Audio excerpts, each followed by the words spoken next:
Baik, Assalamualaikum warahmatullahi wabarakatuh. Eh, Perkenalkan, nama saya Fahrul Adi Prasetyawan. Saya dari SMA Boswa Sekolah Makassar, kelas 12 Sains. Pada kesempatan kali ini, saya akan membuat video mewawancarai salah satu narasumber. Eh, Narasumber saya kali ini adalah Kak Satrio, yang mana dia adalah salah satu seorang pengusaha, juga salah satu karyawan di salah satu kantor swasta yang ada di Jakarta. Untuk mengefisienkan waktu, tanpa berlama-lama, saya akan mengajukan pertanyaan, yaitu bagaimana penerapan matematika dalam kehidupan sehari-hari kakak atau di profesi kakak sendiri. Oke, terima kasih Farul ya pertanyaannya. Jadi adik Farul ini memaksa saya mengingat pelajaran SMA lagi nih. Oke. Kalau ditanya soal matematik ya, saya disclaimer bahwa saya nggak jago-jago juga dulu matematik. Tapi di dunia pekerjaan yang sekarang, terutama yang terpakai banget sih sebenarnya di dunia bisnis saya ya, di bisnis yang sedang saya jalankan, company yang sedang saya dirikan, itu sangat digunakan sekali begitu. Nah, yang perlu mungkin untuk mengantar ini biar saya sambil ngingat-ngingat ilmu matematik, sebenarnya pada dasarnya kalau ditanya ilmu matematika apa yang kita gunakan pada saat di kehidupan sehari-hari atau dunia pekerjaan, sebenarnya orang awam ya kayak saya mungkin akan jawabnya bingung gitu, apa ilmu matematika yang digunakan sebenarnya gitu. Nah, karena menurut saya matematika itu kan kebanyakan perhitungan dasar gitu. Jadi banyak konsep-konsep matematika yang secara tidak sadar kita gunakan, seperti konsep 1+1, pengurangan, penambahan, perkalian, pembagian, itu kita gunakan sebenarnya sehari-hari.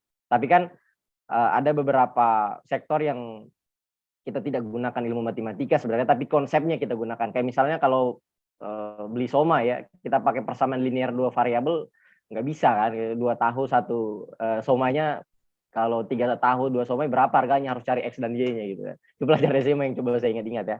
Nah oke, kalau untuk di kehidupan sehari-hari, kebetulan saya berada di 2 sektor. Satu, saya sedang dirikan sebuah company dan punya beberapa bisnis restoran makanan, juga kafe, dan juga sekarang lagi bekerja di salah satu kantor yang ada di Jakarta. Kebetulan saya di bagian keuangan, jadi memang sangat dekat dengan pertanyaannya di Farul ya.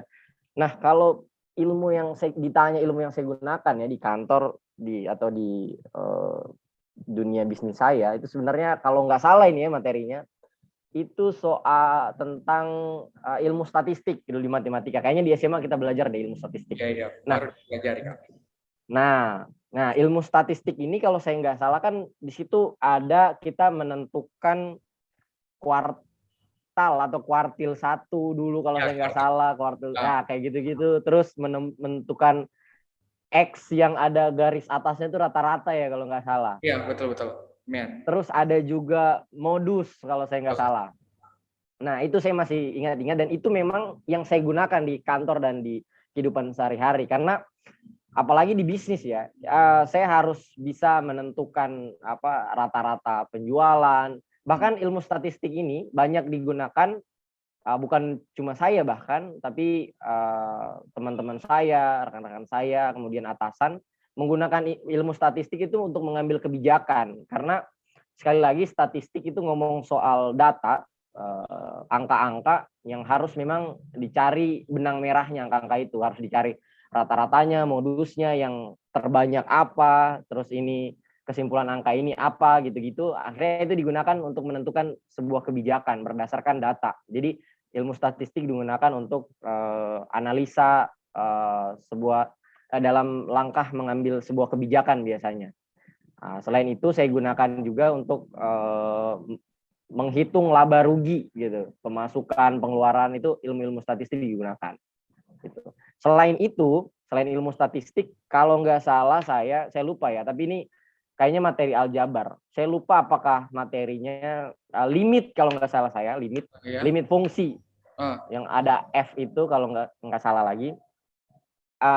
Limit fungsi ini kan kalau kita pelajari ya, seingat saya waktu SMA itu susah banget kan, ada fx jika fx ini gitu-gitulah, dan rumusnya agak panjang gitu kan persamaannya karena aljabar juga. Tapi limit fungsi ini saya gunakan ya, saya coba kait-kaitkan aja ini. Karena kemarin udah dikasih tahu Farul ilmu matematika apa ini yang untuk lo, coba saya kait-kaitkan dengan dunia pekerjaan. Nah, biasanya karena saya di bagian keuangan, di keuangan itu kita biasanya menghitung pajak penghasilan karyawan per tahunnya yang harus dibayarkan berapa. Nah, di kantor itu kan pajak setiap karyawan tuh beda-beda, tiap divisi, tiap tingkatan, tiap level karyawan lah gitu. Itu beda karena kita karyawan swasta, bukan pegawai negeri sipil, itu beda-beda. Jadi kadang yang saya gunakan ilmu limit itu untuk menghitung pajak karyawan per tahun begitu. Karena jadi misalnya ada berapa? Ada misalnya biasanya ada 8 kondisi. Nah, jika karyawan yang gajinya di atas 3 juta sampai 5 juta, berarti pajaknya berapa persen? 10% misalnya. Terus jika karyawan yang gajinya 5 juta sampai 8 juta, pajaknya 15%. Jika gajinya 8 juta sampai 12 juta, pajaknya 20%. Begitu. Nah, untuk menghitung pajak itu, ilmu limit yang kita gunakan. Jadi dari 3 kondisi itu tadi, kita cari berapa pajak yang harus kita bayarkan per tahunnya. Itu menggunakan itu fungsi limit. Secara tidak langsung. Kita nggak di kantor, maksudnya tidak benar-benar dipakai misalnya fx, jika fx sama dengan bla bla bla. Tapi konsep-konsep dasar ilmu limit fungsi itu digunakan di kantor gitu. Karena secara tidak sadar aja sih sebenarnya itu kejadian gitu di kantor, kita gunakan sehari-hari. Nah, kemudian juga biasanya ilmu limit fungsi ini kita gunakan untuk buat grafik ini biasanya, ini bukan di divisi saya, tapi di teman divisi saya biasanya membuat grafik, semacam grafik lah gitu. Dan memang dia jago matematika. Kebetulan saya udah tanya kemarin, memang ilmu limit ini digunakan, yang dia gunakan itu untuk membuat grafik. Biasanya grafik soal SDM atau soal performa gitu-gitu. Jadi ilmu limit itu digunakan buat grafik. Nah, kemudian yang di bisnis saya biasanya saya gunakan ini ilmu limit ini untuk menghitung soal supply and demand di penjualan saya, permintaan pasar dan penawaran gitu. Cara saya menentukan menu baru untuk memilih harga itu biasanya saya menggunakan limit begitu untuk menghitung penawaran orang dan permintaan orang dan penawaran yang bisa saya berikan.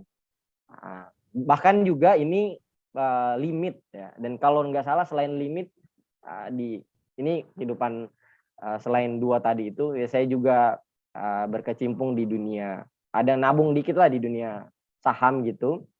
Biasanya untuk menghitung peluang jalannya candlestick dan segala macam grafik yang ada di IHGS, biasanya di pergerakan saham IDX, saya pakai itu biasanya limit sama turunan untuk menghitung pergerakannya. Kalau misalnya dia udah naik gimana, terus candlenya kalau udah bergerak gimana. Karena kan kalau nggak salah ya, turunan limit itu digunakan biasanya untuk menentukan sudut-sudut kalau di matematika ya kalau nggak salah. Jadi 3 bab pelajaran matematik tadi yang saya sebutkan, ada statistik, ada turunan, ada fungsi limit, kemudian ada turunan. Itu beberapa ilmu matematik yang saya gunakan gitu. Selain itu ya konsep-konsep dasar matematik memang kita gunakan di kehidupan sehari-hari. Begitu Farul. Oke Kak, kayaknya sudah sangat cukup ya informasinya mengenai penggunaan atau penerapan matematika dalam kehidupan sehari-hari. Jadi saya simpulkan kembali, jadi ada 3 penerapan atau penerapan ilmu matematikanya dalam kehidupan sehari-hari. Yang pertama itu mengenai statistika untuk menghitung data di perusahaan, kemudian fungsi limit untuk menghitung pajak per tahun yang biasa diterapkan di kantor kakak. Yang ketiga ada turunan untuk melihat bagaimana indeks atau saham yang kakak gunakan atau tabung. Mungkin cukup materinya kak. Close. Terima kasih atas waktunya. Oke, terima kasih Farul. Waalaikumsalam. Sukses tugasnya ya. Ya, makasih kak. Assalamualaikum warahmatullahi wabarakatuh. Ya, waalaikumsalam.